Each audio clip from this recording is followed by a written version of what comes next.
आज हम बात करने वाले हैं भारतीय संविधान के प्रमुख भागों के बारे में। भारतीय संविधान में कुल 22 भाग दे रखे हैं।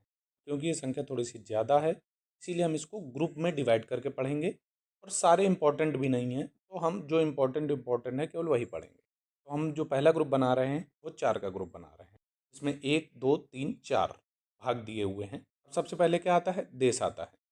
तो सबसे पहले भाग पे क्या होगा? संघ एवं उसका राज्य क्षेत्र। मतलब इसमें भारत देश और उसकी सीमाओं का वर्णन किया गया है। दूसरे नंबर पे देश के बाद क्या आता है? नागरिक आते हैं। तो नागरिकता का वर्णन है दूसरे भाग में। तीसरे, अब क्योंकि नागरिक आ गए, अब नागरिक आने के बाद में नागरिकों को कुछ अधिकार चाहिए, तो तीसरे नंबर पे मौलिक अधिकार। चौथे नंबर पे क्या है? राज्य के लिए कुछ नीति निर्देशक तत्व बताए गए हैं, जिसके माध्यम से राज्य सामाजिक एवं आर्थिक न्याय समाज में सुनिश्चित कर सके।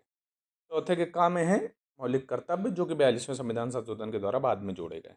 हमारा एक ग्रुप हमको तैयार हो गया। पहले देश, फिर नागरिकता, फिर मौलिक अधिकार और उसके बाद राज्य के नीति निर्देशक तत्व और 4 के काम है मौलिक कर्तव्य। ये ग्रुप हटा दीजिए। अब हम दूसरे ग्रुप में आते हैं, जिसमें हम रख लेते हैं 5, 6, 7, 8। सातवें के लिए सबसे पहले समझ लीजिए कि जो 7th पार्ट है वो हटा दिया गया है। संविधान से 7वें पार्ट को हटा दिया गया है, तो हम 5, 6, 8 को पढ़ेंगे। तो 5, 6, 7 सबसे आसान ग्रुप है, क्योंकि इसमें सीरियल बहुत ही क्लियर है।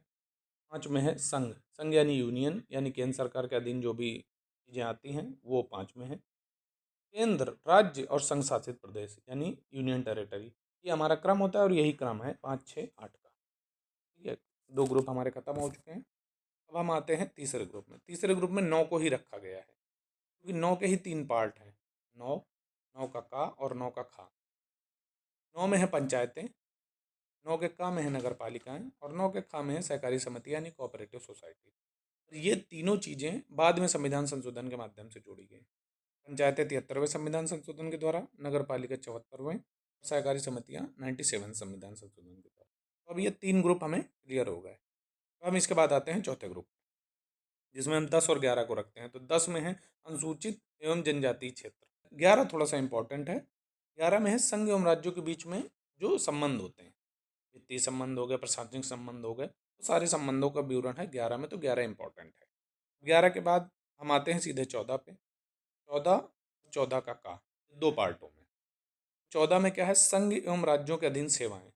आप जानते हैं, जैसे आप देखते होंगे, आईएएस, आईपीएस, आईएफएस और लोक सेवा आयोग भी इसी के अधीन सारा कुछ आ जाता है भाग 14 में। 14 के काम में अधिकरण यानी ट्रिब्यूनल्स दिए हुए हैं। तो हम बढ़ते हैं अपने अगले ग्रुप की तरफ, जो है 15, 17, 18 और 20।